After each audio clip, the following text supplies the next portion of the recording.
देखिए बच्चों, ये हमारा this is our new video of the द्रव्य। जैसे हमारे एक वीडियो हमारे चैनल पे है जिसमें हमने कुमारी एलोवेरा कवर किया था, उसी तरह ये हमारा सेकंड वीडियो। मोस्टली मैं ट्राई करूँगा इस कि पर वीक 2 वीडियोस द्रव्य के लूँ, और उसके साथ मोस्टली क्या करूँ कि जो द्रव्य होते हैं दैट इज़ हमें पता है कि जो सेकेंड टर्म और थर्ड टर्म, ये दोनों क्लिप ये चल जाएगा आपको। देखिए, सेकेंड टर्म के कुछ द्रव्य और थर्ड टर्म के द्रव्य, सो विच आर वेरी इंपॉर्टेंट द्रव्य, राइट। सो सेकेंड टर्म के कुछ इंपॉर्टेंट द्रव्य और थर्ड टर्म के इंपॉर्टेंट द्रव्य, ऐसे 2 वीडियोस पर वीक आएंगे with very beautiful notes like this. And इसे मैं पूरा द्रव्य वन शॉट पढ़ाऊंगा एक ही सिंगल वीडियो में। सो आप ये वीडियो कंप्लीट देखना, उसके साथ ही आपको ये पूरा समझ में आएगा। सो उसके साथ भी ये मैंने मतलब क्या ऐसे द्रव्य लिए हैं जो द्रव्य प्रीवियसली बहुत ज़्यादा पूछे गए। देखिए आप अगर उसके प्रीवियस ईयर क्वेश्चन है यूनिवर्सिटी में। सो बिना किसी देर के इस वीडियो को हम जल्दी से शुरू करें। चलिए शुरू करें। ओके बच्चा, so this is our first video that is मतलब फर्स्ट सेकेंड टर्म का जो बहुत इंपॉर्टेंट द्रव्य दैट इज फिर अमल की। इस पर बहुत टाइम्स क्वेश्चन पूछे। देख, सबसे पहले फरवरी 2019 में इस पर क्वेश्चन आया था।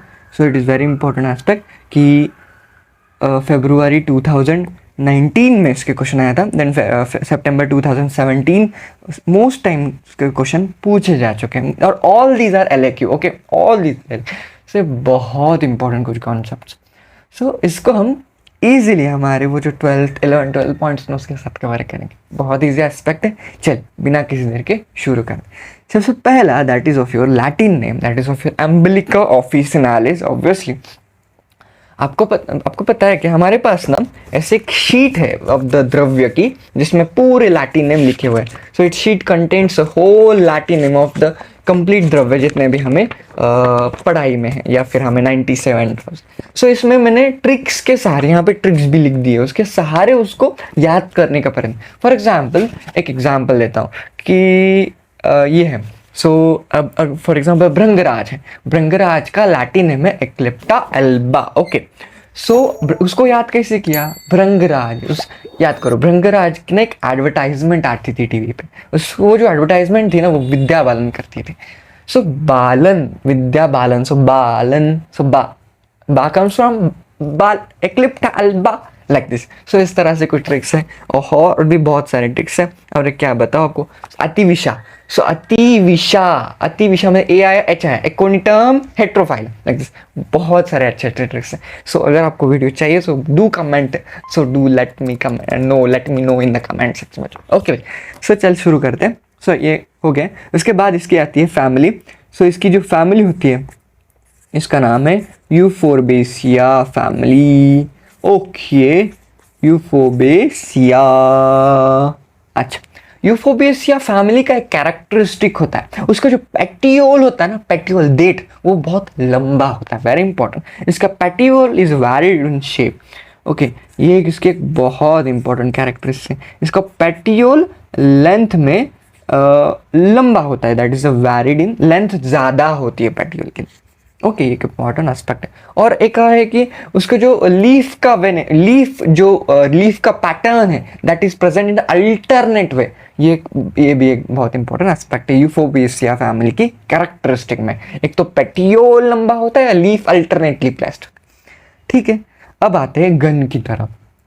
गन में एक चरक के अकॉर्डिंग और एक सुश्रुत के अकॉर्डिंग चसू।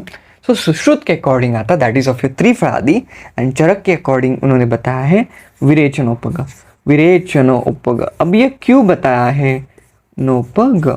ये आपको आगे पता चलेगा क्योंकि इसको विरेचन गण में ही क्यों डाला गया। आपको जब कर्म आएंगे कर्म में पता चलेगा। और एक एस्पेक्ट उनको बताया दैट इज ऑफ योर, इनको व्यास्थापन बताया। व्यास्थापन मतलब ये एज को बढ़ने, मतलब एज बढ़ती है लेकिन उस इंसान की एज नहीं लगती, उसको एज नहीं दिखती, like Anil Kapoor. So that is of व्यास्थापन। एज मतलब ईयर्स तो बढ़ेंगे, एज तो बढ़ेगी, लेकिन एज दिखती नहीं है स्किन पे, शरीर पे उतने ज़्यादा सुरकुत्या नहीं आते या फिर हेयर्स वाइट नहीं होते। दैट इज व्यास्थापन। वो बहुत इंपॉर्टेंट एक ये एस्पेक्ट है। व्यास्थापन करना,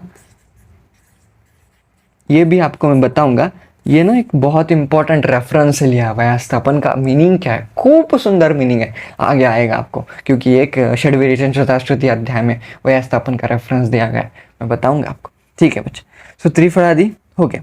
ओके बच्चे, सो उसके बाद हम पढ़ेंगे पर्याय नाम। उसके बाद हम पढ़ेंगे पर्याय नाम, ये एक बहुत इंपॉर्टेंट एक श्लोक के साथ हम पर्याय नाम पढ़ेंगे। चल, अब ये पर्याय नाम का एक श्लोक का यहाँ पे पेज आ गया। सबसे पहले इसको हम पढ़ेंगे पर्याय शब्द, उसका एक श्लोक है, बहुत इंपॉर्टेंट श्लोक है, याद कर लीजिए बच्चा। सो इसका श्लोक है, एक श्लोक है, भूलना नहीं। सो थोड़ा यहाँ से लिखता हूँ, ठीक है। इसका श्लोक है वयस्यामल की वृषा। चल लिखते, इसका श्लोक मैं आपको साथ लिखता हूँ, वयस्यामल की वृषा। हाँ चल, गाते गाते लिखते हैं। एक बहुत इंपॉर्टेंट बात मैं आपको साथ शेयर करूँ कि अगर श्लोक आप ना एक सुर में याद रखने का प्रयत्न करेंगे ना, तो that will remember very for a longer time of period.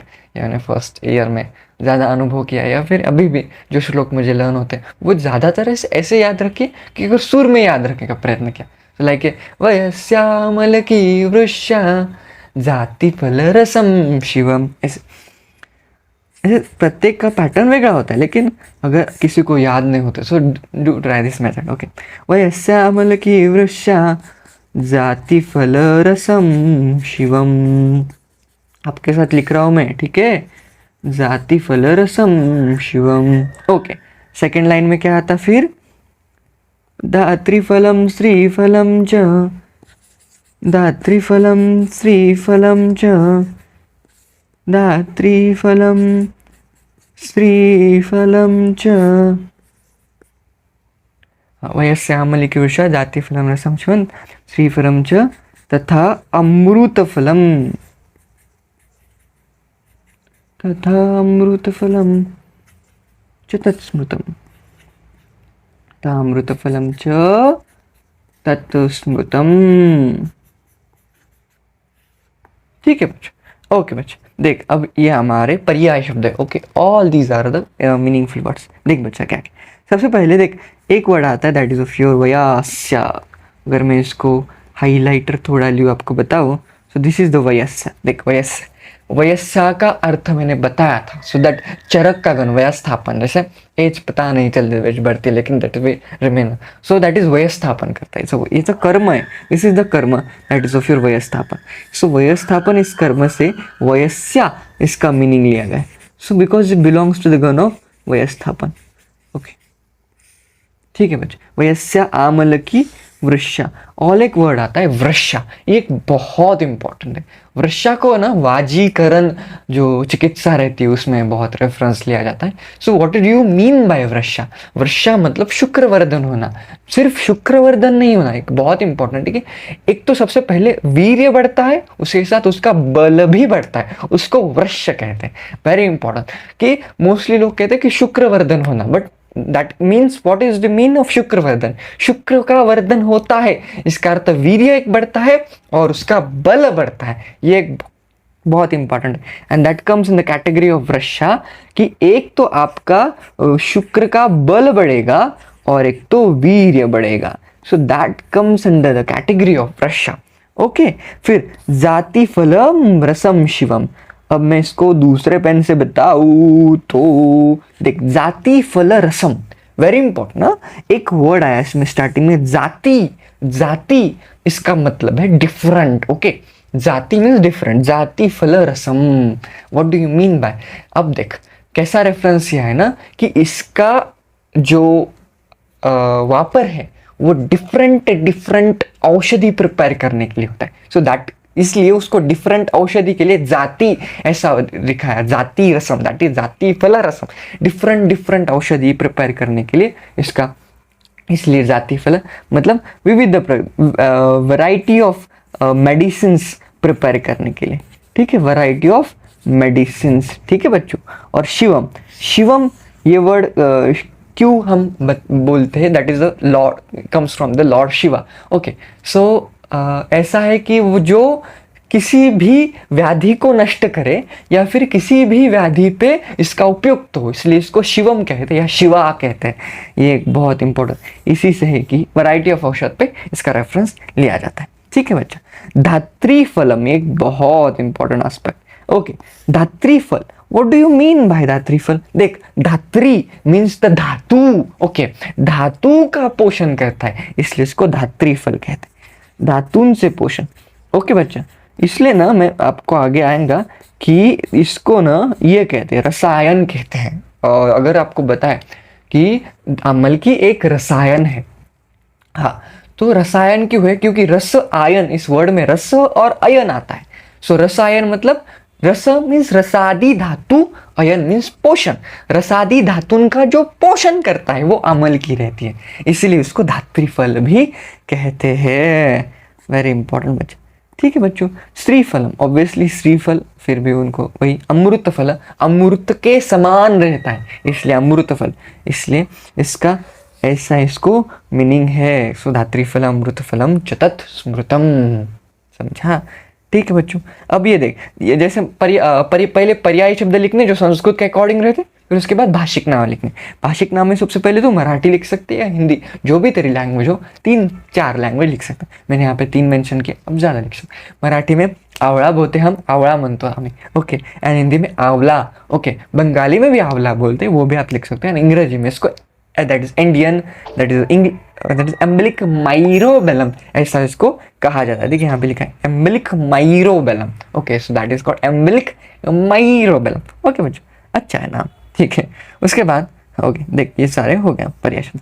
फिर उसके बाद हम जाते हैं उसके स्वरूप की तरफ। देख हमारा जो उसका पॉइंट है, ओके, हमने क्या पॉइंट पढ़ा दिया उसमें, देख मैं अगर बताओ, देख हमारा कौन से पॉइंट हो गए, लैटिनिम हो गया, फैमिली हो गया, गण हो गया, पर्याय शब्द हो गया, अब भाषिक नाम हो गया, अब स्वरूप क्या है, अभी अब स्वरूप जानेंगे हम, स्वरूप। ओके बच्चे, सबसे पहले जो हमारा वृक्ष है, वो वृक्ष जो होता है वो 8 से 10 मीटर हाइट का होता है। सो 8 से 10 मीटर की इसकी जो लंबाई रहती है।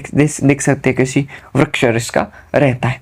ओके बच्चा, अब देख इसमें इस तरह से आपको पता है अमल की, आपको कैसे पता है। ओके, पर्ण, अब उसका एस्पेक्ट है पर्ण। देख अगर तूने देखा this is nothing but the पर्ण, अब देख पर्ण में ये जो है this is nothing but the petiole. देख मैंने यूफोर्बिएसिया फैमिली की कैरेक्टरिस्टिक बताते समय ऐसे बताया था कि इसमें जो पेटियोल होता है that is very long, variable in length, यहाँ पे दिखता है।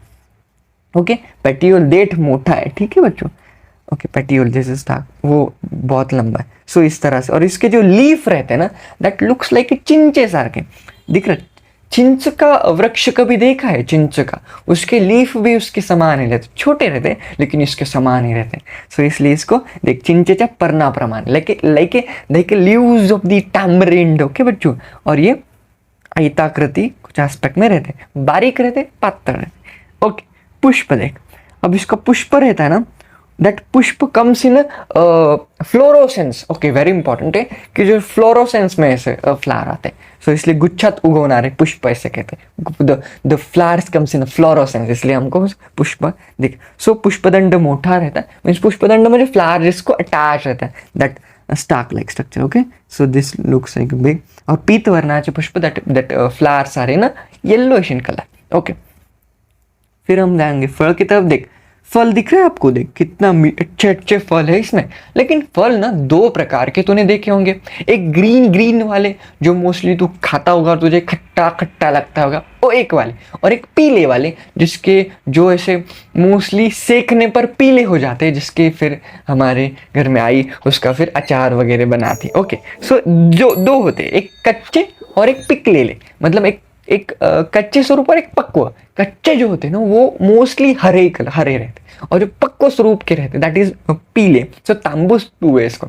सो एक बहुत इंपॉर्टेंट तो ठीक है बच्चों, और ये दोनों ही माउंसल एस्पेक्ट। अब बीज, अब देख बीज जो होता है ना, वो तूने देखा नहीं यार बीज, ये बचपन में मोस्टली क्या होता है, बचपन में जब हम उसको खाते हैं तो आई बोलती है उसको फेंक मत उस सीड को, बीज को। So that is dried in the sun. So हमारे टेरेस पे बोल गच्चीवर घराचा, उसको क्या कहते हैं, उसको वाड़ा होता है, ड्राइड किया जाता है, पता नहीं क्यों करते लेकिन किया जाता है। ओके, वो रखते हैं। So looks like this.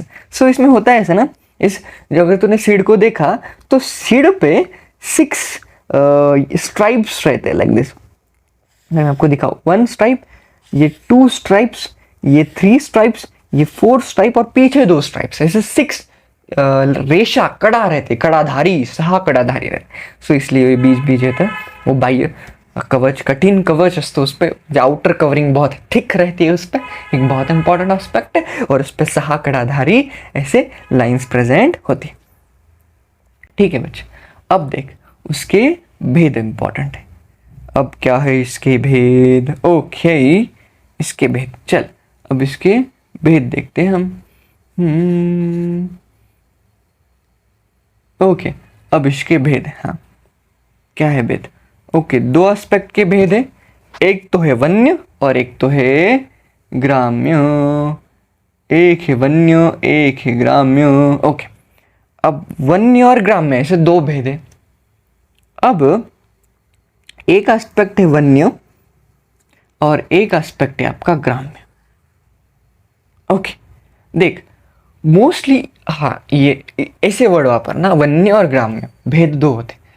जो वन्य स्वरूप के आमलकी रहती है या फिर धात्री रहती है, वो वन्य मतलब वन में पाई जाने वाली, मोस्टली जो वन में पाई जाने वाली धात्री रहती है वो छोटे आकार की रहती है।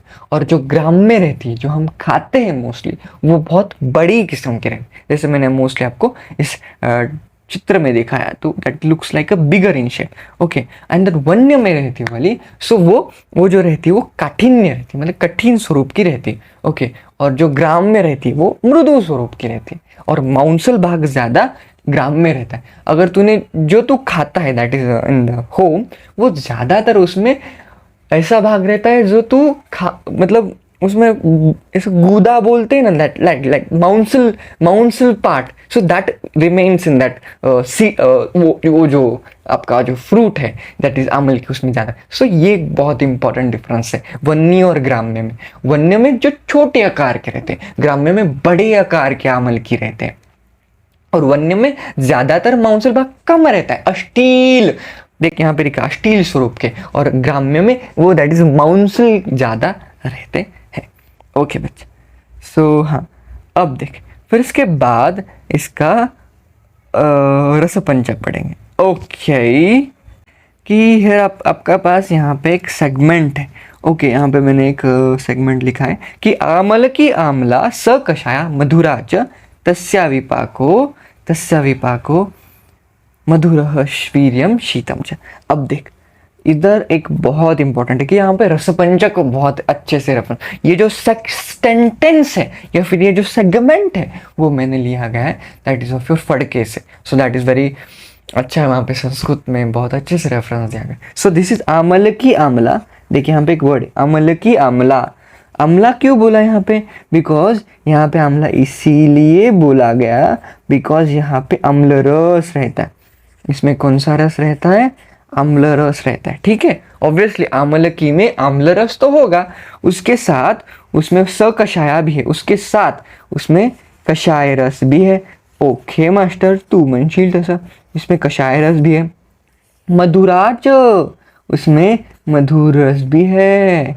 ओके मास्टर, ओके, और उसके साथ ये भी रस है। ओके, हाँ, मतलब जो षडरस होते हैं उस षडरस में 5 रस उसमें प्रेजेंट है। कटु तिक्त भी है। ओके, इनका रेफरेंस यहाँ पे नहीं है लेकिन वो भी प्रेजेंट है। सो कटु तिक्त। ओके, सो इसमें 5 रस प्रेजेंट है, आम्ल रस, कषाय रस, मधुर रस, कटु रस, तिक्त रस, पंचरस प्रेजेंट है लेकिन इसमें लवण नहीं है। सो अगर हमें इसका डिस्क्रिप्शन देना हो रस को तो हम क्या करेंगे? लवण रहित पंचरस युक्त। वेरी इंपॉर्टेंट, पंचरस युक्त लवण रहित मतलब ऐसा फल जिसमें 5 रस है लेकिन उसमें लवण रस नहीं है, लवण रस रहित है। ओके ओके मास्टर, लेकिन यहाँ पे एक क्वेश्चन पर गिरना चाहिए। अगर उसमें 5 रस है तो 5 रस के होते हुए पहला आम्ल को क्यों बताया? ये भी है ना, मधुर को पहले लिखना था उन्होंने, फिर कषाय को पहले लिखना था, फिर ऐसा भी लिखते आमल की कषाय स आमला, ऐसे भी लिख सकते, लेकिन उन्होंने आमल की आमला लिखा, मतलब पहला आमला लिखा, क्योंकि आता नहीं। इसके पीछे एक बहुत इंपॉर्टेंट रीजन है। इसमें आम्ल रस को पहले इसलिए लिखा गया क्योंकि इस फल में आम्ल रस प्रधान है। वेरी, आम्ल रस प्रधान है मतलब उस फल में आम्ल रस की क्वांटिटी ज्यादा है, ये एक बहुत इंपॉर्टेंट। इसमें आम्ल रस प्रधान है, इसलिए आम्ल प्रधान फल है ये। क्या है? आम्ल प्रधान फल, वेरी इंपॉर्टेंट, इसलिए इसको पहले लिखा गया। ये एक बहुत इंपॉर्टेंट एस्पेक्ट है बच्चों। तस्या विपाको मधुर, उनका विपाक मधुर है। देख, हाँ मधुर विपाक है, ऑब्वियसली रस यहाँ पे है, विपाक यहाँ पे बनता मधुर है, मधुर विपाक है, मतलब ये है मधुर विपाकी। और शीत वीर्यम च, और वीर्य क्या बनता है इसका? वीर्य शीत बनता है बच्चों, समझा? So this is of your रस पंचक, कभी मत बोलना, ठीक है बच्चों? ओके, ये हमने लिख दिया। अब आते हैं इसके कर्म की तरफ। दोषघ्नता, वेरी इंपॉर्टेंट। कर्म मतलब कर्म क्या है, दोषघ्नता क्या है, मोस्टली ये हमको सीखनी। दोषघ्नता मतलब कर्म, अब ये बहुत इंपॉर्टेंट लास्ट एस्पेक्ट है, लेकिन बहुत इंपॉर्टेंट एस्पेक्ट है। कर्म मतलब ये हमारे बॉडी पर, हमारे बॉडी की विविध स्रोतों पर कैसे कर्म करता है, कैसे अफेक्ट करता है, ये हमें देखना है। सबसे दो एस्पेक्ट में कर्म पढ़ने, कभी भी LAQ भी दो एस्पेक्ट में लिखना। सबसे पहला जो लिखना वो आप लिखना दोषघ्नता, मतलब दोष, त्रिदोष क्या एस्पेक्ट है, त्रिदोष का कैसा ये गिरता है। एंड सेकंड ऑफ योर अभ्यंतर एस्पेक्ट, अभ्यंतर स्रोतस में कैसा इसका असर गिरता है। सो दोषघ्नता में हमें लिखना है। ओके, चल लिखते हैं। इसका एक श्लोक है, वो भी इंपॉर्टेंट श्लोक है, ये भी श्लोक आपको याद। इसको मैं जरा अच्छे से लिखता हूँ, हमारे बॉल फाउंटेन पेन से। हाँ, हंतिवातम, चलो बोलो क्या है? हंतिवातम, हंतिवातम तदाम्लवात पित्तम, हंतिवातम तदाम्लवात पित्तम, माधुर्य शैत्यतः, माधुर्य शैत्यतः। ओके, एक लाइन हो गई, गुड। कफम रुक्षम कषायत्वात्, कफम रुक्षम कषायत्वात्, कफम रुक्षम कषायत्वात्, फलम, फलम मतलब ये वाला, फलम धात्र्यास्त्री दोषजीत।